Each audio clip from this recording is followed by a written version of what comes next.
Hey, everybody. The episode that's coming up is fun, and it was very late when we did it, and I just thought that you should know that. And but we had some positive things to say about a series that we love, so I hope you'll give it a listen. Coming up next, we're going back to Narnia, baby!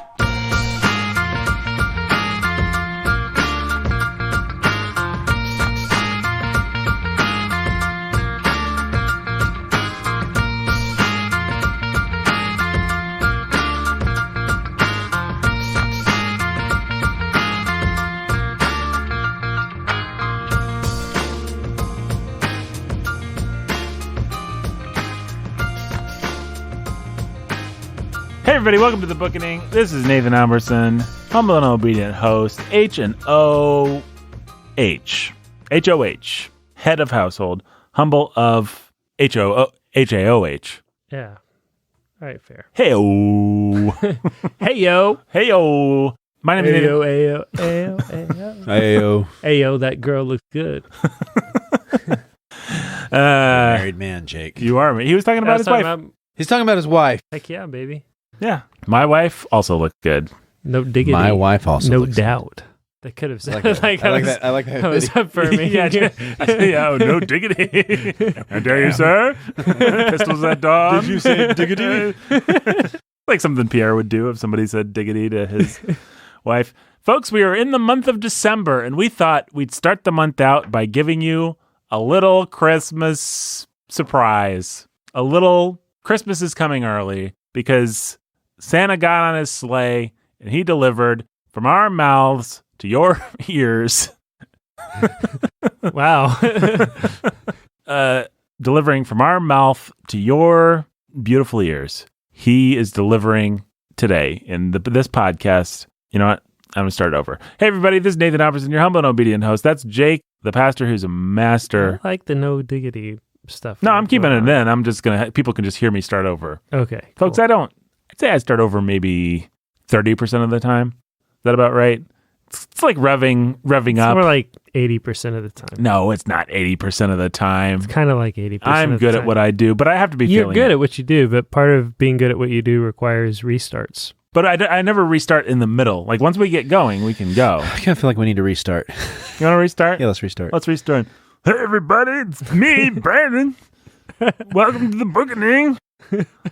Hey, it's a plate of 14 donuts. Nathan's consuming them. Nathan, stop it.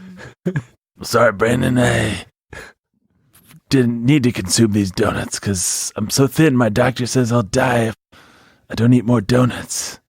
What is it, opposite day, Nathan? So wait, did you need to eat the donuts or not? I'm confused. Yeah, I have to eat the I donuts. didn't need to eat these donuts because I'm so thin. The doctor said I have to eat these donuts. I don't. Yeah, I don't need to eat these donuts because I don't listen to the doctor. The doctor's stupid. All right, let's start over. Hey, everybody. It's me, Brandon. Yeah. Here's a plate of donuts I'm going to eat. Look, you still got it in, Nathan. Congratulations. Well done. Well done. That gets a well done from Brandon. Thanks, Brandon. Persistence pays off, Nathan. Yes, sir. Yes, proper sir. planning prevents pitiful poor performance. That's hard to say. 7 P's. Much like a hole Thanks, that's Larry Klein. dug in the ground that is successfully having water come out of it via a bucket. What the heck? Well done. What I did was well done. Well done. Well done. Well done. Well. Okay. Do it. All right. I think the new listeners. This is supposed to be a positive episode. This full is of a positive energy. This is positive energy episode. And old positive energy Brandon's right there. He's the scholar who's a baller of reading books. Did a little Jerry Lewis there. Laven. 7. Brandon. 7. All right. You know what? Let's start over this episode. Here. No. This is great where we're at. This is good? I think this is perfect. You like this? Is this the best thing we've ever done? It's. I'm feeling it, Nathan. You're feeling it. Okay. And you, of course, are Brandon Chastain, the scholar who's a baller of reading. I am. That's Jake Menzel right there. Yo. He's the pastor who's a master of reading. Brandon, I should say, is the scholar who's a baller of books. Our friend Adam said he missed the days when I said baller of books, and so I will say them again. You are a people pleaser. I am a people pleaser, and that's why we're returning to the subject of Narnia. My name is Nathan, your humble and obedient host, if I didn't say that. And we are going to say, as an early Christmas present to you, because some people thought our Narnia episodes were a little critical. Although we do like Narnia. But were they critical? Yeah, they were. Critical in the sense That's of fair. being very important for C.S. Lewis studies everywhere. And for people who want to take their understanding of C.S. Lewis seriously. Right. Yeah. Then yes, critical. In that sense, critical in the sense that it's critical that you listen to them to hear top-notch quality podcasting. Yeah. Yes. In that critical sense, in the sense that I think that they reached critical mass, and you don't need any other things on C.S. Lewis or thoughts on C.S. Lewis. But we're still giving you this because, icing has never hurt a cake. That statement, I don't know that I've heard a less true statement in my life. I've eaten a lot of cakes with a lot of bad icing in my life. Yeah. And Brandon, we don't even want to think about how much cake that guy's eaten. No, Nathan, yeah. Brandon's a regular Marie Antoinette. I say let them eat cake. No, Brandon's a regular... Yeah, I say, hey, let Nathan eat cake because he's going to eat it anyways. There's no stopping him. Yeah, I'm trying to prevent Brandon from eating it all. Like, oh no, I better stuff my mouth with cake. I hope Brandon doesn't grab it out of my mouth hole. Now... Out of your mouth hole? Yeah. You know my mouth hole. It's this thing. It's got teeth, a tongue, a throat in it. Cake. Words come out of it. Cake goes into it. Everybody that was looking for a serious and sincere appreciation of Lewis after our Narnia series is now, I think, gone. Okay, good. So now we can be honest. Now we can be honest. This sucks. Narnia drools, man. No, we like Narnia. We really do. And to prove it, we wanted to give our listeners an early Christmas gift and talk about our top 7 things that we love about Narnia. So this is going to be a relaxed episode. I encourage our listeners to pour themselves a glass of wine, sit down by the fire. Some eggnog.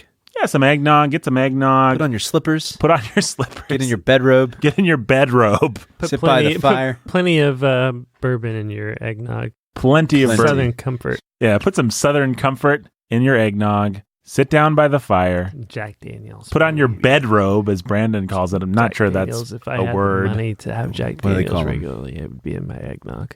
What's your that? morning robe. Bedrobe? Your dress robes. Dress robe? Is bedrobe a thing? No, your bathrobe. Bathrobe. Bathrobe. Where did bedrobe come from? I don't know, Nathan. Wardrobe. Bedrobe. Put on your wardrobe. Yeah, put Get on in the your wardrobe. The Lion, the Witch, and the bedrobe. Yeah. Clothe yourself in your wardrobe. And then Lucy went through the bedrobe and touched the magical branches. And Put on there your she bed- was. Your bed clothes. And there she was in the Oh land my of goodness, Narnia. guys, can we please? The supposal land, not the allegorical land. All right, let's start over. All Let's start over. No, okay, guys, this is going to be fun. As you can tell, we're a little slap happy. We're recording this late, but we are... It's getting on midnight. Yep, it's getting on midnight. We are the children of midnight. We are the children of midnight. Well, we're not getting any younger, and Jake so has we're tried to kill turning me into with- pumpkins earlier. Or Yeah. something. Jake tried to kill me with his knees. Jake, true. Yep. I stuck some snot into my brain. I was going to say, Brandon just tried to blow snot on me. So. Mhm. All right, guys. My name is Nathan Albertson.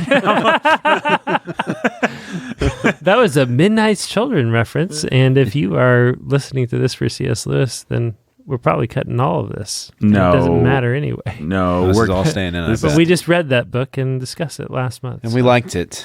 yeah. And speaking of things we liked, and we like Lewis. no, try and say that with We like Lewis. We like like. Lu- Are we going to start doing our list? yes.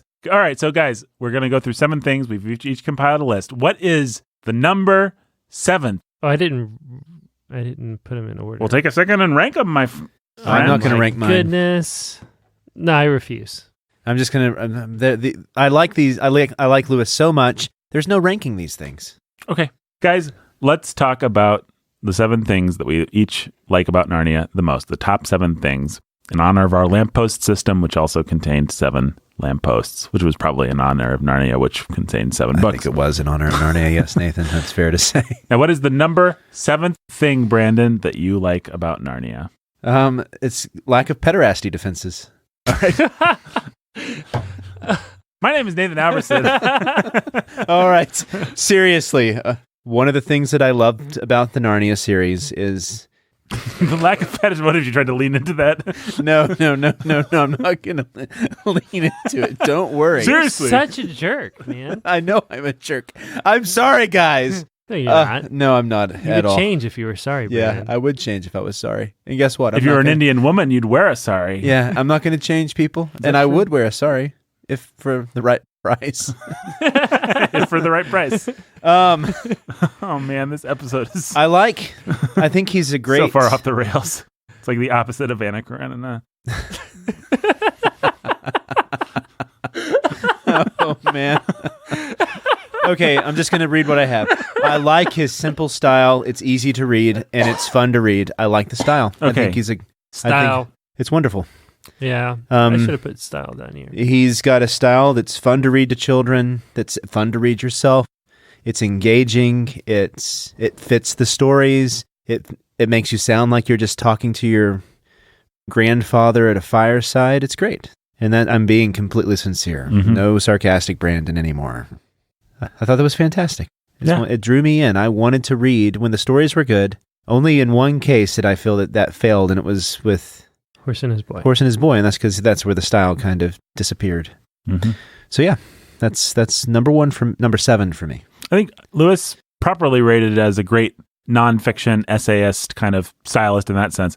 I think underrated as a describer and a fiction stylist. Yep. He has a lot of beautiful turns of phrase. I remember when we read, what's that thing called? With the strength? That hideous strength. Yeah, there's just like a description where Jane Studdock is on a bus or something like that, and she's going by the autumnal countryside, and it's beautiful. Like he doesn't always do it, but when he wants to paint a little picture for you, he's actually quite capable of doing it, and I like his style. And yes, he's simple and he's direct and he's charming, for lack of a better word. Charming is a good way to put it. Mm-hmm. So that is my number 7. All right, Jake. All right. You're number 7. I'm not ordering these. The very first thing that I wrote down was fun. Here's an idea. If you're going to write children's books, make them fun. Make them enjoyable. It's that Lewis principle that we like to quote, which is that, I can't remember it. What is it? You got to make the first goal of, oh, shoot. Come on. We say this all the time. Guys, it really is late in case you didn't figure that out. Well, the first thing the story needs to be is entertaining. Mm-hmm. Yeah. It's got to be entertaining. Like whatever else it is, it has to be entertaining, or who cares? Right. Sorry. This entertain. Whatever else it is, it has to be entertaining, or who cares? Yep. Who's ever going to read it if it's not entertaining? And these books are just fun. They're entertaining. They're wonderful adventure stories. There's not a lot that we've read that's more fun than Narnia. I mean, is there anything? I guess there are water. But well, when it comes to kids' stories, I want to throw a bunch of mine into one here and just say, you're talking about stories. So the next thing that I would say is just for all ages fun, from the kid who can barely grasp the story that you're telling because he barely has the language or the tools, 3, 4, 5 years old, to the adult. They're just fun, engaging stories. And as soon as you're able to read and engage with these books, and you're never really too old for them. There are, like he says humorously in his little introduction or dedication to The Lion, the Witch, and the Wardrobe, there's that immature phase where you think you're becoming mature, and you think you've grown out of fairy tales and children's stories for a minute. One day you'll be old enough to read fairy tales again. But anybody who has just a appreciation for good, fun adventure stories. And I think we have a special appreciation because we've read a bunch of children's stories like The Jungle Book and realized what was fun for some people at a certain time doesn't necessarily translate over the decades into something that's still, some of it might have value in other ways, but we actually did a series of children's stories over the first few years of the Bookening that weren't that fun. Yep. Yeah, at the end of the day, we're left with Charlotte's Web, Harry Potter, and Narnia, right? Yeah. Well, tell you what else is fun is me giving my 7th thing. So was that 7 and 6 for you, Jake? Yeah. Okay. Fun and what was 6 exactly? It's for all ages. For all Fun ages. for all ages. Yep. Well, I'll give 2, and then I'll let Brandon give his 6 and his 5. Well, my 2 and my 5 and my 4 go together. Okay, good. that works well. All right, so my number 7 was Nightmare Cloud. What? That Nightmare Cloud that they go through in The Voyage of the Dawn Treader. Oh, yeah. So you guys thought of like cool things that were like indicative of the entire stories, but I tried to think of just moments. I did that too. Did you, Brandon? I did both. You did a little bit of both? A little both. Yeah. A little bobo? A little bobo? I didn't go for moments at all. I just went for big picture. Well, that's okay. That's the fun of doing a top 7 is people can approach it however they like. Maybe some of our listeners out there would like to make a top 7 and send it to us via Maybe social we'll media. ask you on Instagram. Hey, Brandon, I wouldn't be at all surprised if we did that, and that sounds like a good idea. Be either. I would love to hear because I bet people have all kinds of different answers. And to me, there's these really striking scenes and moments, and one of them is that little nightmare cloud alley that they go through in The Voyage of the Dawn Treader. I had forgotten all about that. I'd forgotten a lot of The Voyage of the Dawn Treader because I mostly associated it with the BBC's crappy adaptation of it, full of people in cheesy mouse costumes and stuff like that. That is just like a really powerful little horror story, actually. One of my favorite kind of things. Really spooky conceit. They go into a little dark cloud and suddenly everybody's nightmares have come true. And he does a really good job, of showing, not telling, and of implying. Horror works best by kind of going to work on your imagination. Yeah. All those, where the guy's like, it's crawling on me, and stuff like that. I don't think you find out what one of their nightmares was, but you hear a bunch of lines of dialogue and stuff that just gets your mind working. Yeah. And it's really creepy. And it's great. And that was one of the fun moments where we got to see his editing skills. Yeah, he made a good decision. Right? Yeah, because in the original version, Nightmare Cloud gets Aslan, right? Yeah, Aslan cancels it. He's like, nope. Yeah, part of cancel season's culture. Over. But in the new one, it's like they sailed away and it disappeared in the distance. Yeah. And it was still there. Yeah, which is much more evocative and cool. Yeah. So that's my number 7, and I guess I need to give my number 6 as well. Well, I'll do something similar, actually, just to kind of I'll pair the two things that are most similar. So, Charn has always stuck with me.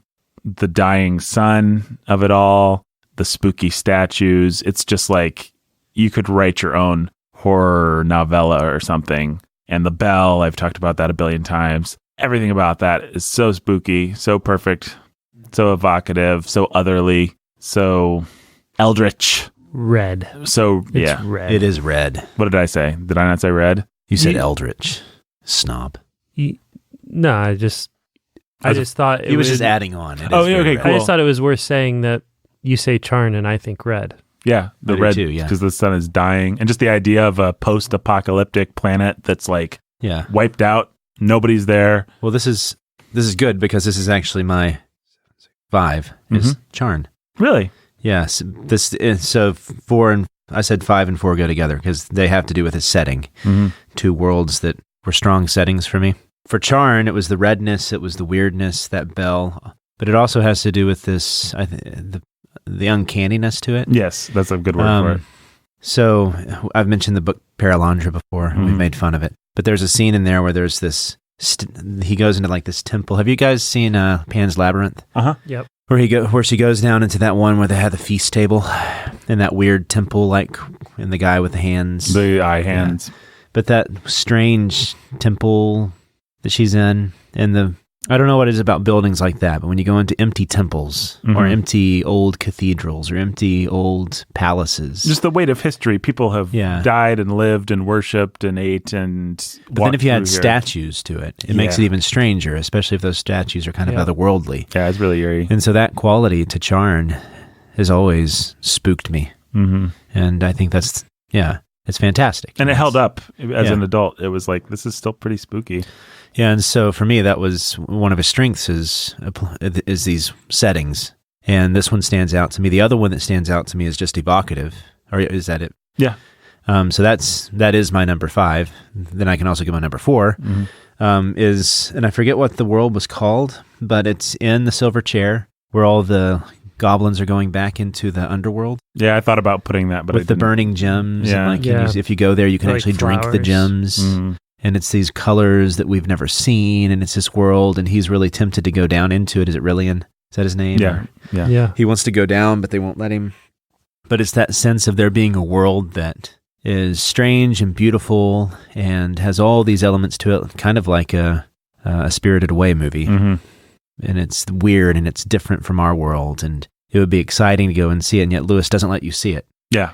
I think it's amazing. But that lets your imagination evokes, start to go to work. He evokes a whole setting and a whole world by not letting you see it, by just getting a glimpse of it, a little taste. And that's one of my favorite things in any of the books, is that moment.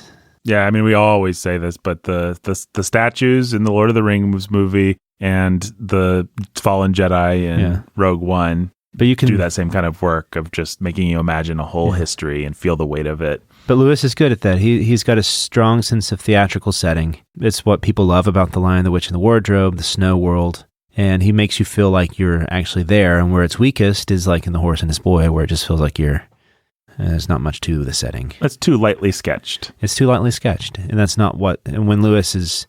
I would say that's probably one of the weaker parts of Prince Caspian doesn't really have the setting as strongly, except the island with the apples and stuff at the beginning.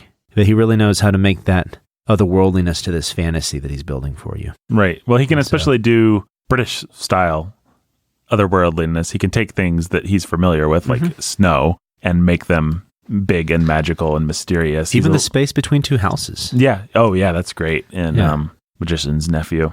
Yeah. Where he falls on stumbles a little bit is with things that he's not as familiar with, like Arabian folklore, apparently. And so there we go. Setting. There we go. And that was 5 and 4 for me. 5 and 4. So I still haven't said 6. You still haven't said 6. Yep. And so I've said 7, I've said 5, and I've said 4. So I've said 2, Jake has said 2, and you've said 3. Yeah, which means now we move on to Jake. Right. And he says his third thing. Well, my third thing is what you guys have been talking about. I just put imagination firing. Yeah.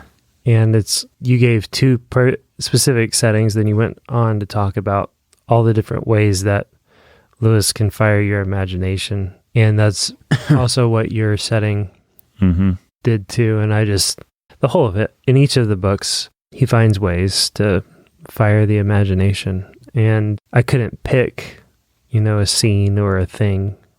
It's just that these books are so rich and colorful to me. And I know some of that's my childhood nostalgia, but as a child, I was transported to all of these places in a way that I don't know that any book I read as a child quite did it for me the way that Narnia did, in terms of just bringing these places, these settings, these scenes to life. Maybe Huck on the River. Mm-hmm. Yeah.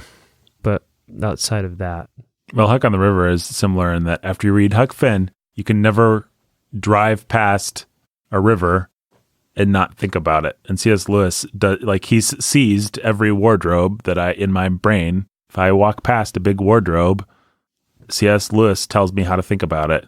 You might want to climb into it, but you better not close it. Yep, exactly. If I'm in snow and I see a single light gleaming in that snow, I know what that is. I know a fawn's about to walk out of the woods. I've got the house I bought, the previous owner, whoever, stuck a little solar lamppost in the front yard. Every time I come home, I think about Narnia, especially when the ground's covered in snow. Right. Yeah. And how many books are that fundamental in just like shifting, like being a reference point? Lamppost equals Narnia. Right. Wardrobe equals Narnia. Yeah. Like these really fundamental common. Snow actually equals maybe the dead, but mostly imprinted much long before old Joyce. Narnia. Absolutely. That's right. Lions. And a little red scarf. Yeah. Bacchus. Debauchery. No, Brandon. Positive energy. I'm back on the rails. We Nathan. like Narnia. We really do, folks. I think that they can feel that in our voice. Well, actually, do you mind me jumping ahead of you? Please. Can we go back to you? Yeah. My number 6 was memorable images, which goes off what Jake is saying here. And I had in mind the famous image of the fawn and the lamppost, but also it's just all over the place. So again, the silver chair with the giants and having the under me on the stone. You have charm. So this gets beyond just setting to having just these specific images that just really stick in your mind. And that's one of his strengths. And I think that's why this is so appealing, especially to children, but just as a story, as a fantasy story, is he knows how to draw the right picture that really stays with you. Mm-hmm. I wonder if he didn't start some of these books with images. Well, I mean, I think he even said he started. Well, he did. He had an idea Lion, the about Witch of the Wardrobe, a fawn and a lamppost. But I think that's how his imagination worked. I think that mostly it would start with just a picture. And so there are a lot of really cool images, like Aslan singing the stars into existence. Mm-hmm. A lot of these things are fun. Not just fun. They stay with you. They're sticky. Yeah, you don't forget them. Which is the strength of a metaphor, is the strength of an allegory and a picture. So, who I think the most the modern parallel to that is Stephen King. I think he always starts with images. I think he's like, kids find clowns to be not funny but creepy. I think I can do something with that. And nobody, you don't have to know the book, or know the movie. I mean, if you know one thing, you just know creepy clown. Shining is hotel. It's he just finds these icons. Yeah. Let's see. I guess it's my turn, right? So my number 5, Puddleglum. Maybe that's, if I was going to be more broad like you guys, I'd say the characters, and particularly the sidekicks. He knows how to draw colorful supporting characters really, really well. In the Dickensian mold, where they have a couple of traits, and those traits are amplified and made wonderful. And Puddleglum is probably my favorite, and I assume probably a lot of our listeners' favorite version of that. And I love how much Lewis seems to be affectionate for this character. Lewis, you can tell there were people in his life, I think he said he based Puddleglum on his gardener. You can tell he liked his gardener. You can tell he just... Or the gardener of Ransom's house in That Hideous Strength. Yeah, he liked the honest doubter kind of character, although that's Puddleglum becomes kind of a brave believer at the end. But the part of the conceit is that the honest doubter, the honest skeptic, will always be the bravest believer when put to the test. Right. He had a good line on people who hypocritically put themselves forward and then fail. And the kind of man who's unwilling to put himself forward, but when it comes to it, simply will not give or fail. Yeah. And that's Puddleglum. And I think sad stuff is not what I think moves most people, actually. I think it's people responding with courage. I think actually if you think about the things that make you cry in movies, it's great. It's always courage and heroism. Yeah, or great displays of love or sacrifice. But it's always, which ties right back into courage and heroism. But those are the things that actually move us. Simply seeing someone have cancer doesn't make us cry. Seeing someone be brave in the face of having cancer, or love his kids in the face of having cancer, might make us cry. Yeah. And Puddleglum, Frodo going off to take the ring to Mordor by himself might make you cry. Sam flailing in the water after him, that'll get you. Definitely gonna make you cry. And that's Puddleglum. Again, that's he brings a lot of emotion out of this guy who's just going to do the right thing. He's not going to be taken in by the giants, but once they decide to go to the giants, they're going to put up a good face on it and, not spend a lot of time with shenanigans. Who's going to simply stand up to the witch and say, you know what? Our fake world beats your real one any day. It's moving. It's great. You can tell C.S. Lewis probably knew he was writing his best Narnian character and leaned into it. And he's wonderful with all those supporting characters, but Puddleglum's got to be the best. So that's my number. How many do you guys have left? I have 3 left. How many do you have left? 3 left. Okay, that's my number something. How many do you have left? 1, 2, 3, 4. I have 4, so maybe I should just do another one. I'll just do the other. There was another set of characters that stood out to me, and that was Jill and Eustace. I don't know exactly why, but Jill and Eustace, especially in the Silver Chair, I really responded to in this read through. And I think it's just because, especially Eustace, even Eustace's whole arc from Dawn Treader on is so good. And I love the way that he's redeemed, but he still has a lot of sanctifying to go to the very end. Yeah. Like even in heaven, Eustace is still kind of complaining or saying the wrong thing. He's never quite there. And yet he's trying, and he's a good-hearted chap. And I really liked that. And I really related to Jill and the jealousies, and it wasn't always pleasant to read about, but they just felt like so unromanticized until last battle, when I thought that Jill got a little romanticized, but they felt like such kids in a way that I can't think of a lot of things that really compare. Rowling is good at that. I think she's probably better than Lewis at his worst, just capturing, this is what it feels like to have a kid and be at school and have friends and that kind of stuff. But I think Lewis at his best is about as good as anybody. And I think Eustace in particular is Lewis at his best. And so I reserved one of my spots for Jill and Eustace, although they get deducted points for not being as great in Last Battle. Yes, they're not. Or just being a little off brand or something. I don't know. You're through near number 3, Brandon.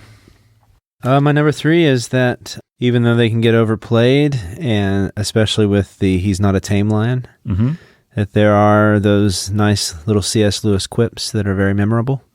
One of my favorites is from The Magician's Nephew, where the cabbie says, I'd have been a better man my whole life if I'd known there were things like this. It's very effective. It's a great way of thinking about things. Yeah. It's useful. I'd have been a better man my whole life if I had known that there were things like this. And keeping that quote's been a great quote. I like that quote. And there are other useful ones. Puddleglum's speech to the Green Witch. It's a great one as well. I know I made a lot of fun of some of the Aslan phrases and sayings, but there were even some great ones from him. And so some of that C.S. Lewis wisdom comes through that he can put into nice little phrases that are very memorable.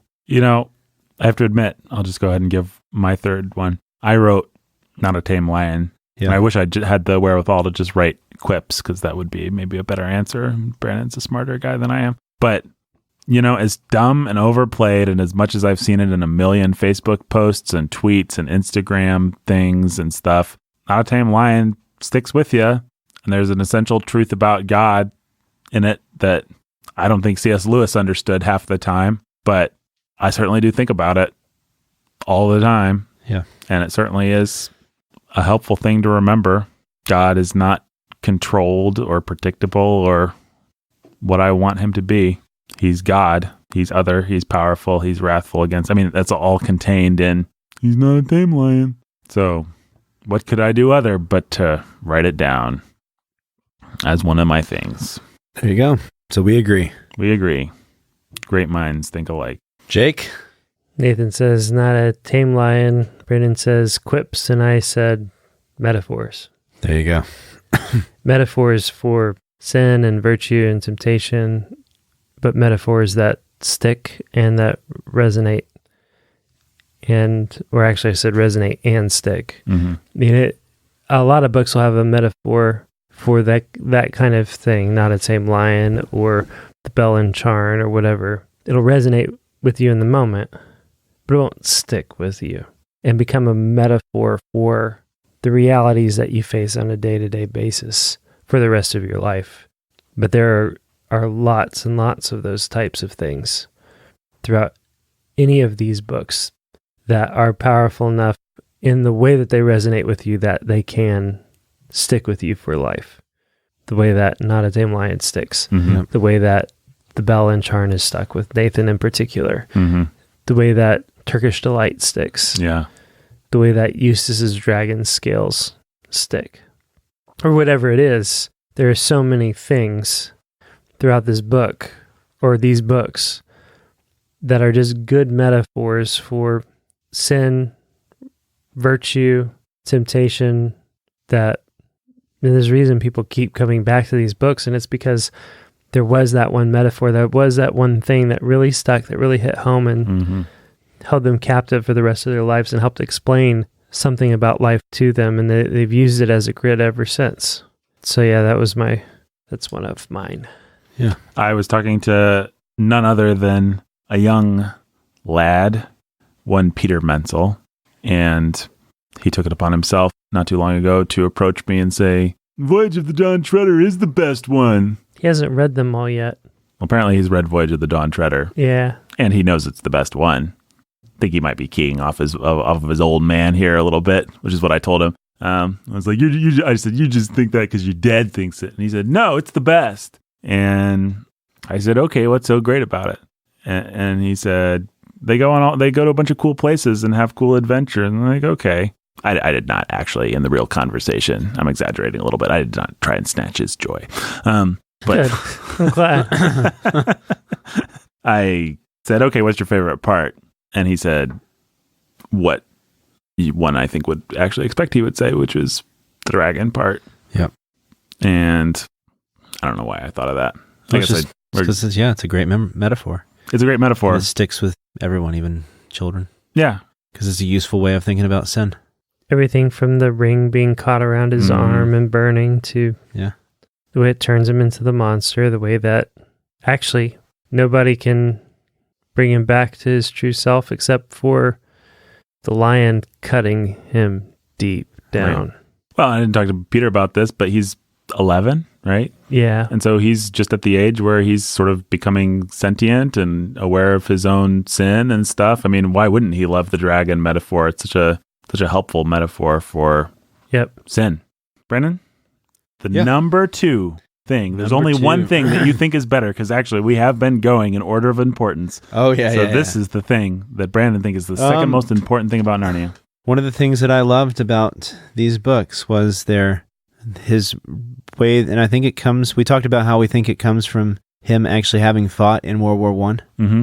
But it's the way that he realistically portrays for young boys what it means to be courageous in battle. Mm-hmm. And not to, I know I always throw Tolstoy into the equation, but... Go sit in a corner and... Yeah. Tolstoy... Read Tolstoy. One of the things that I've loved about this reread of Tolstoy is how great he is at this too. Yeah. I don't know why I mentioned this. Same thing. I had the same thought. Yeah. But that said, the only other author we've read, who maybe we haven't read a whole lot about war, but who has a realistic representation of what it actually means to be courageous when it matters, is Lewis. So one of the great moments is when Peter just accidentally kills the wolf, and how in the moment what really matters is just to act and to not fall back and be a coward.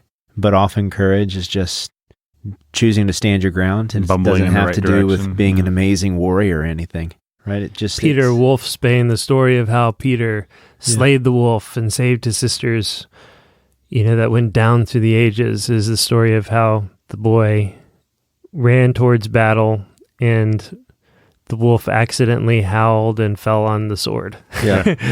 Which is perfect. Couldn't help himself from howling and fell on the sword in the process, and Peter wins. Yeah. And so you have that, and then the fight in Prince Caspian, Edmund with the sword later. It's great. He knows how to show young boys that, yes, sometimes being courageous does not feel glorious, but it still really matters to be courageous. Shasta and Corin going into battle and falling. That's right. That's one of the best moments in that book. Yeah. Mm-hmm. Is he decides to jump off the horse and roll around like an idiot to go back and help the girl. Mm-hmm.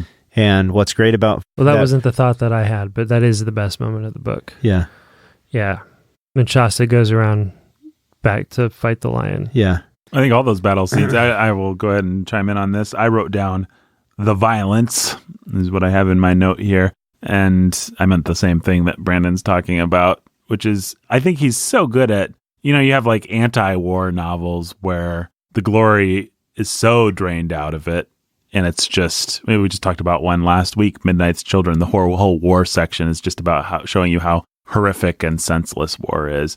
Lewis doesn't do that at the expense of, there is glory, there is heroism, but also the glory and heroism is really mundane. Yep. And you're scared while you're doing it. And he strikes such a nice balance of that. And it says so much about, I'm sure, his own experience. Real bravery is just doing the right thing, stumbling in the right direction, failing forward. And also as a kid, I just really enjoyed the fact that guy got his legs walloped off and then his head cut off in that's pretty great. One like on the backstroke. Caspian? Yeah, in Caspian. So some of that kind of violence I just thought was super cool. Yep. So like if I'm ever gonna kill an enemy, I think I could do worse than to cut off his legs and then in like the same stroke come back around and wallop off his head.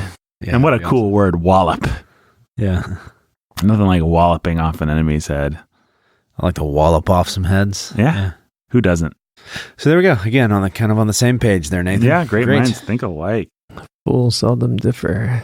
So. All right. So have we all said our number 2? Jake I've got 2 left. You got 2. All right. Let's hear your number 2, Jake. Heroes and villains. I like a kid's novel where the villains are really villainy and the heroes are Well, what's great about the villains is they are often just really villainy. Mm-hmm. You know, the White Witch is the devil. But throughout all the books, the heroes or the villains take on very different colors, right? Like the White Witch is the devil. Mraz is just a guy. He's just like a schemer, kind of. He's very human. Yeah, and we could go through each of the books, and each of the villains has a very different character. Some of them are more like larger than life, evil, kind of like Maleficent, you know, Disney. And some of them are more just sort of down to the fishmonger and or the ape and the ape or Battle. or the rabbit ash or you know crass and well, he actually so also got the has full a good range of villainy, but real villains. Mm-hmm. What were you gonna say? Well, he just also has a good line in taking a villain like Rabbitash, who seems very imposed. He seems like the one sort, and he proves to be the other. Rabbitash the ridiculous by the end, right? But he comes across as this really stereotypical big, you know, epic villain, and then it's like, no, actually, he was an idiot. Which is a good thing to teach kids as well. And then the heroes are, I mean, we've got the hero who's Aslan, the great hero of all the stories, but then you've got a lot of what you guys were talking about, which is just, you know, kids, the heroes. What do you have to be a hero in Narnia? You just have to know what's right and have the guts to stumble forward at it and accept the fact that you might die, and that's okay. I love that. Me too. I love it. I love that is what is presented in almost all of the books is you might really suck. Like you might be a terrible person. You might have eaten the Turkish delight. You might be an obnoxious little brat.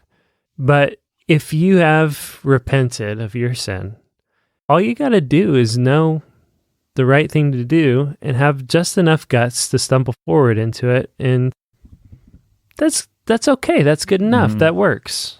That gets the job done.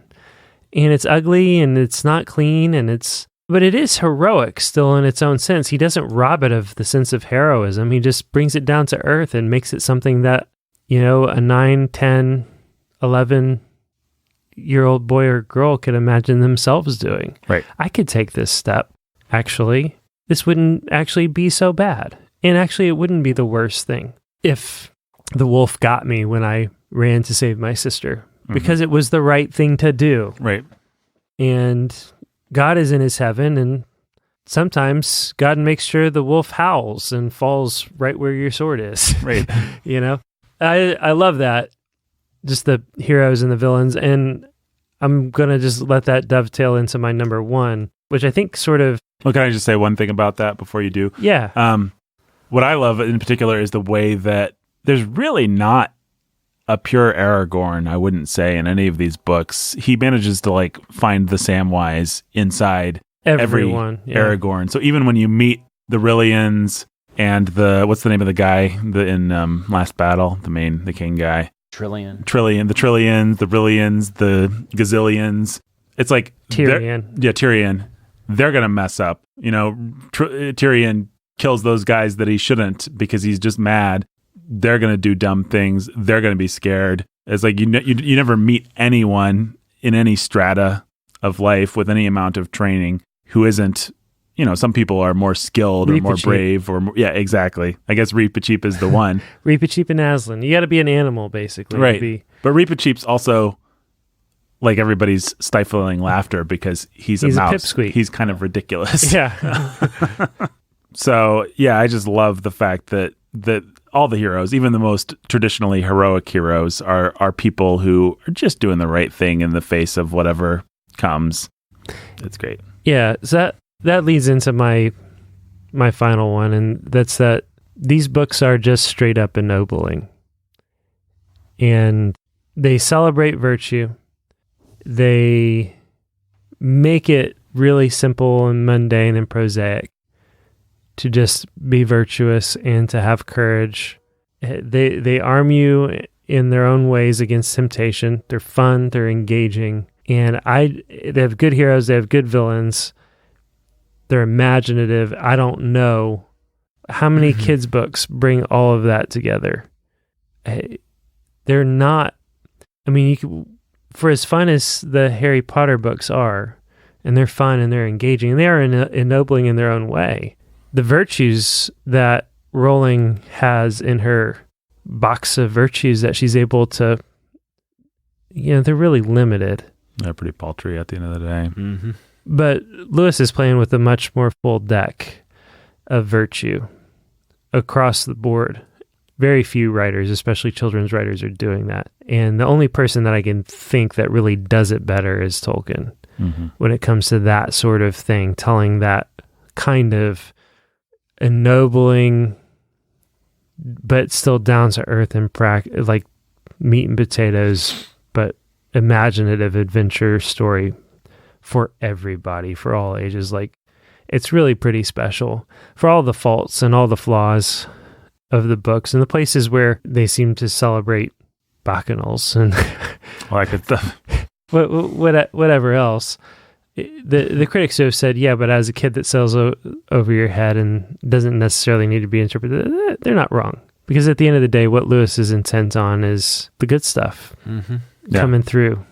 And his sense of personal, whatever you want to say about his broader theology, his sense of personal morality, his sense of right and wrong, his sense of manners even. Yeah, it's pretty spot on, sterling. Right? Yeah, it's just perfect. And what writers can you find that have that? And that can look at a little boy and say, I know that war is scary and terrifying to you. I know that the fight even against your own sin and temptation is scary and terrifying to you. But really, at the end of the day, nobody's ever really done anything that special except say, I know what the right thing to do is. Let me fail forward at it. And maybe God will do something great with it, and maybe he won't. But at the end of the day, I'll have done what's right, and he'll be pleased with that. And that's okay. That's good enough. Like, that is really great, and that's through each of these books, and that's special. Yeah, absolutely. Well, my number one, this actually is, I wasn't really going in any kind of particular order, but I'd say this is my favorite thing that I sort of rediscovered in rereading these books, and it's absolutely tied to what you're talking about. But for lack of a better word, I wrote The Discipline, and we talked about this a lot when we went through the books, but there's all these scenes where the kids either try and fail, Peter forgets to wipe his sword after his big battle, or they simply do the wrong thing. They won't believe Lucy, when she wants them to. I mean, there's the big repentance moments, like Eustace, Edmund, whatever, or Edmund. Yeah. But then there's also Lucy really wants to know what her friend, use the spell to know what her friend's saying about her. Jill doesn't want to pull the thorn out of the line. There's all these things, just even little moments where somebody will be hanging out with Aslan and somebody will be like, well, what about this? And Aslan will sort of give them a withering glance and say, no, this, idiot. It really threw into sharp relief. No one's ever told any story but their own. Yeah. It threw into sharp relief what's wrong with Harry Potter, for one thing. It was helpful in realizing Harry never does anything wrong, except for he does, but the book wants to skate over it and say, yep. Actually, because Rowling... You just have Dumbledore take full responsibility for all of Harry's... Which is so womanly. And I've actually had this experience in writing things, like on the Ville, when we write things. Sometimes I'll be protective of characters. Like, I don't want that person to experience the consequences of their actions in this particular scene. And we'll be talking about it, and we'll realize, actually, it needs to go this direction, which is going to feel worse and be less fun to write about, but it's what would happen, and it's what's good for them. As the gods of this little universe or whatever. And Lewis never seems to have that problem. Even his beloved, little girl heroines like Lucy disciplined is going to be disciplined and do the wrong thing. And it does so much. It is ennobling. And Susan's not going to make it. And Susan's not going to make it because she wanted to wear nylons. Lewis hates women. Lewis doesn't hate women. It's a stupid criticism that people make. I just encountered it again. Who was I reading? I don't know. I was reading Spark Notes. I was on Spark Notes for some reason. I think to remember Midnight's Children, and I read the top 7 bummers in classic literature, and one of them was Susan Really? wearing nylons and not making it to heaven. But it's just like, that's not even a good summary of what Lewis was like. Let's at least start with what he thought he was getting at. But I think it's ennobling, and it's like it does everything that Jake is talking about. What it also does, though, is it makes the stories so much more relatable, I think, because every kid gets disciplined, and we all remember, even kids that are poorly disciplined, even the kid who had pushover parents, the kid who never got a spanking in his life, you still get bad grades. You still get yelled at by your dad when you spill something. You still, we've all had what happened earlier today. Stop bouncing off the chair like that. You're going to get hurt. Oops, I flipped over and now I'm crying. Yeah. Right. I didn't bring any discipline there. But discipline happened. Right. God brought the discipline. Right. With the consequences with gravity. Of gravity, yeah. Yeah. So that's life. And it's like something that it actually makes Harry Potter a less relatable character. He can't mess up. And it's like, I mess up all the time. And even completely benign or completely pushover authority figures are somehow or other telling me about it. Like, it's just... They're all wrong. You're the only one that's right. You're your own perfect little butterfly. Right. Follow your heart, Nathan. But I have a sneaking suspicion. And it will all go right for you in the end. And if it doesn't, it'll be the fault of the authorities. Yeah. Well, they're all Voldemort, actually, at the end of the day. But I just, Jake's being sarcastic, folks. Actually, I'm not always right about everything. Jake can confirm. I was making fun of Harry Potter, which we've already done. No, I know. I don't know. I just think the discipline in these books is powerful, and it's so odd. It's like the kind of thing that I just don't think a children's author would even think usually to put in a book these days, just to write the scene where somebody gets something wrong and needs to be told about it. It's like, that's not what we do. Harry, Ron, and Hermione all like each other, and sometimes for certain dramatic reasons or emotional reasons, they'll get into a bit of a tiff, but they're all well-intentioned, and they're all basically... At the end of the day, they're going to be there on the same team. Right, because when Voldemort shows up, 3 people will be standing side by side. Right, because the only actual virtue in those books is loyalty and friendship. That's right. But Lewis believes there's a lot of virtues, including like cleanliness and wiping your sword after a battle and stuff like that. I mean, you think about it, Lewis had to choose... Resisting temptation, not mocking the weak or those who don't share the advantages that you have. Right. Listening to authority. Mm-hmm. And it just adds, again, I'll say this again, it just adds so much because I just think all of us have had the moment where, we actually did stumble into doing the right thing, and then we forgot to wipe our sword. I mean, that just anchors Peter's big victory in such reality. We've all been there. We can all tell stories. I don't have anything in particular in my mind right now, but I know everyone listening and all 3 of us in this room, we've all had the moment where, like, we did the glorious thing, and then mundane there is a natural consequence of that, of having done that glorious thing, and that's that you've got to do the mundane cleanup that comes with having done the glorious thing, which wasn't actually that glorious after all, if you think about it. Yeah, exactly. Well, I mean, for me, it'd be like, I did the dishes, honey. Aren't you proud of me? I went out of my way to do the dishes. Well, did you wipe up all the water that you got like all over the sink and the floor and the fridge and in the silverware container? Yeah. But aren't you proud of me for doing the dishes? Like, I made a gourmet meal. Well, did you do the dishes? Yeah, exactly. It's like, you can take this anywhere you want. Right. Like, yeah. Brandon, I believe you're the only one that still has one thing to say. This is the top thing. Yikes. The number. When Brandon thinks Narnia, he thinks this. This is what Narnia means to Brandon. At least it's not Ernest Cline. All right. No, seriously. The one thing that I was thinking is that Lewis had his own way of gauging the quality of a children's story, and that's whether or not he wants to reread it. Mm-hmm. And rereading these stories this time was a delight, and I had fun, like Jake said. I wanted to read them, and I want to read them again. I look forward to Lucy getting to the age where I can read to her about Lucy, and she actually understands and follows what's going on. And I think that in the end, so it's not as profound a moral statement as you guys were saying, but in the end, I think Lewis passes his own test for what makes a good quality story work. And that's that I do want to reread it. Mm-hmm. It's engaging. I want to go back to that story and that world. And I do look forward with excitement to reading it to my kids. My little girl, Lucy, she's only 3 right now, so she doesn't really follow the story. In a couple of years, I'll get to read The Lion, the Witch, and the Wardrobe to her, and that's going to be fun. Yeah, Peter tonight finished some book and was wanting to read something. What should I read? What should I read? Dad, what should I read? Well, you've never actually finished Narnia. Yeah.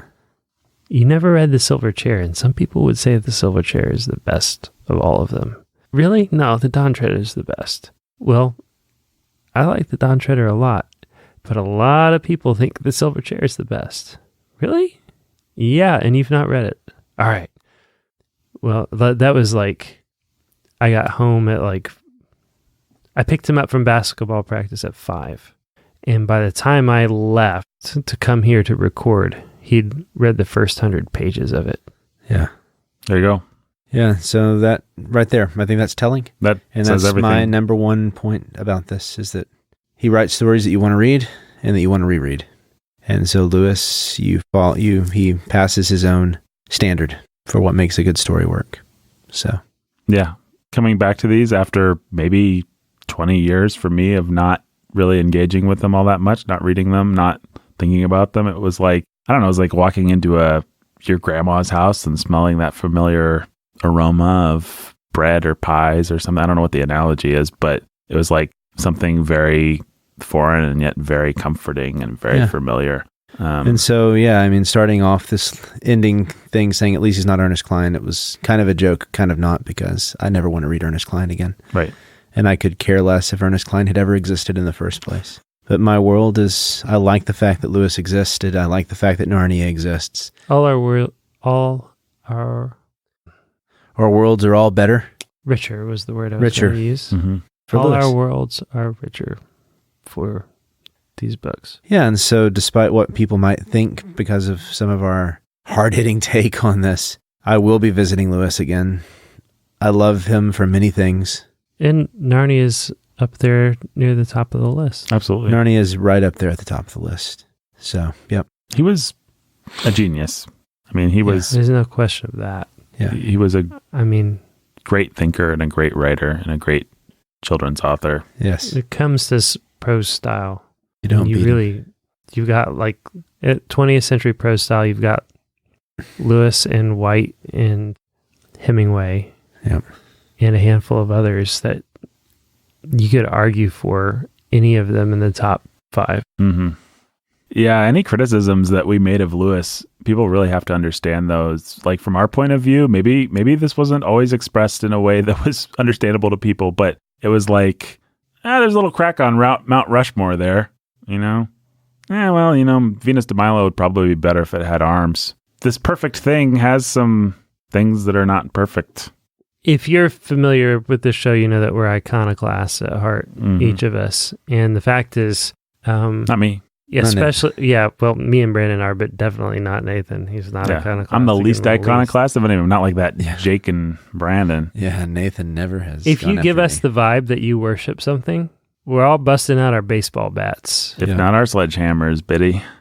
And so the Christian evangelical world is in love with C.S. Lewis. And so much as we have loved him and benefited from him, we were ready to bring out the baseball bats and sledgehammers. And what was fun with doing it was we found in many places that Lewis was right on board with us. And in other places that we were terrifyingly right about his woeful inadequacies or worse. Verging on heresies. But like one of my favorite things still is the end of Surprised by Joy, where he kind of brings out the baseball bat against himself and anybody else who might want to idolize him. That was fun to read. Yeah, it really was. And as you often find with idol worshippers, people often made C.S. Lewis into their own image. Yeah. And it was nothing like what he actually was. So, yeah. Which in the case of Narnia, for the most part, is a delightful, wonderful read. Yeah. So there you have it. Yeah. If y'all hadn't have said that, well, the Venus de Milo has the greatest arms. No, it doesn't. But still pretty lies. But it's pretty great. Or that the Venus de Milo should be the basis for all Christian understanding of everything. Yeah, we shouldn't have arms either. Yeah. I don't know, I'm mixing my metaphor there, but no, That's not true, but it's still a good work of art. Till we are armless. Till we are armless, yes. Well, We've come full circle. we managed to end things on a negative note, but I hope people heard what we really liked about Lewis. Guys, why don't you do whatever you want, but do something. Don't Hang just on. be silent. Yes. Let us all point out the fact that we have each managed to give 7 lampposts to Chronicles of Narnia as a whole. That's true. Was each one of our points A lamppost. Yep. I'm declaring that that's what it was. There we So- go. Well, we all gave. 7 out of 7. Wow, there you go. So the official... Perfection. I should say 3 times 7. 21. 3 and 7. Numbers of perfection. Yep. How many grams do you 2 lose plus when you 1 is die? 3. 21 grams. And we died and went to heaven when we read Lewis. That's right. Wow. Metaphors just keep rolling. Yep. Lewis style. You can't spell graham crackers without grams. Nope. And those taste pretty good. And Lewis was a cracker. He was. Widest cracker around. Well, we've ended with dignity. That's the important thing. Now, let's shout out our patrons. Let's do it. You guys do whatever you want. Just do something. Robert and Rhonda the Lovebirds. Robert and Rhonda the Lovebirds. The Artful Anthony The Artful Dodger. Anthony Little Dodger. Anthony Cigar Little Store. Cigar Scott Store. Chelsea. Chelsea. Jimmy Beam and Little Anthony Anthony. Oakley. Brandon's Pat. Lily of the Valley. Andrew Nestor Lovebird. The Catmaster. David's Nathan's Mighty Men fat Trucking. suit. I Look thought I at could sneak it in there. Look at Nathan. He's over there munching on a donut while he's over there trying to give us the quotes. I had to, folks. Brandon was he's going to eat it, drooling, and he's we were drooling, afraid he would drooling, explode. drooling. Jay and Katie, His who are mouth is cold so and Jay love and Katie, Lewis, who are Jonas, cold and Lewis, love Lewis, Lewis, including Joey Lewis, Evans, can hardly including hear what he's John John saying. and Joe and Little Baby Max, David John, West, Joe, Never Baby Expressed, David, Seen David, Nathan's David, Master, Brendan David, Said, One David, Already, David, Fairy David, Princess, David, Wonder, David, Happy, David, Mother David, Beth, David, Apostle David, Prime David, Adam, Jeremy the Dark David, Lord of Death and Dark Prince, Bear, and Princess Bug of Death, Prince Doom, Die. Bear What are you of saying, Death, Doom, Brandon? Die. Oh, nothing, Nathan. Just keep going. He's just Princess saying the Nathan, words. me. Nathan, not Nathan. Maya. Maya. Red Avenger and Judith of the Judy, Ladies of right, Justice, right, Ladies right, of right, Justice, right, Justice, right, Let her Benny, drool. I Benny, can't Benny and tell Joe, totally Tiberius, which one it is. Eric and Benny, Catherine Tiberius, beating on window Catherine, breaks, yeah, Professor and breaks, Lady X, Professor and Lady Lavender's Nathan's green, getting- Dylan, Dylan, Lavender's blue, Lavender's green, Dylan, Dylan, I love you too. Mary Cheap, Mayor Cheap. the very It's hard fragrant to say Maiden which Chloe, precedes Chloe, Nathan Chloe, often. Is it his Pack smell or Zach, is it his Pack Zach, you belly? mean It's attack, down. and Catherine Certainly with a doesn't knack have for sex. laying down the smack. Hi, Nathan. Hey, Brandon. Hey. How you doing? Great. I'm just saying whatever I feel like saying. Okay. Okay. Hey, I really like you, Brandon, a lot. I like you too, Nathan, a lot. You're a really great guy. Yeah, you are too, Nathan. Thanks for doing the podcast. Thanks for hosting this podcast. It means a Nathan. lot to me. Yeah. Okay. Six Pack Zach with me and We attack, already and did Catherine that. with a knack for laying. It's Sorry, definitely Anthony would was not be a cold and nickname hates for life, Anthony is liberty, cold and and hates life, episode of liberty, and the pursuit of cheese. Jiu-Jitsu Jeffrey, Jiu-Jitsu Texas Jeffrey, Ranger, the Texas Ranger. Rachel, Leopard Tank Thomas, Leopard Tank Midnight Thomas, Ninja Midnight Ellen, Ninja Tweety, Ellen, Tangetta, Return of the Jedediah. Return of the Return of the Jedediah. Hey, Nathan. Hey, thanks for listening, everybody. Haha, thanks.